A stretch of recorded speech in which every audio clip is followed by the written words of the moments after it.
after he had abandoned his car to go on foot, he renamed himself to Alexander for whomever he was going to meet after that point.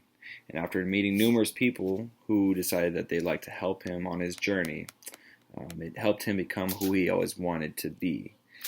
I feel that this film gives an emotional attachment to Chris, like as if you almost want to be there for him and with him, through his traveling, his journey.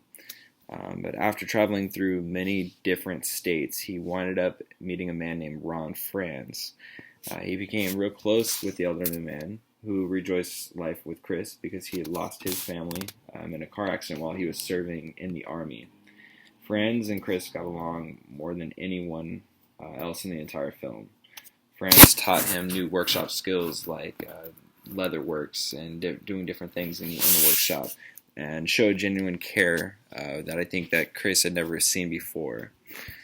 2 months later, Chris decided to part ways with Franz, letting him know that he would be back after he finished his journey, his final destination, which was arriving to Alaska.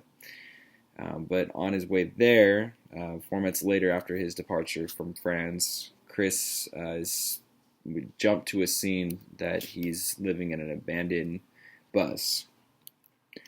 He seemed to get each more day by day about what's going on. He was getting more anxious and schizophrenic. That was my opinion. This is where Chris devastatingly eats the wrong plant, which was actually poisonous because he read it wrong in his book, and it started to take over his body. This is where the entire film comes down to one line, where he writes in his diary that true happiness can only be found when shared with others, which I think is a great quote because it's true, from my personal opinion. But the way that this film was directed was extremely emotional throughout the entire film. But the end made us viewers, as I would say, really feel for what he had gone through, through his entire journey.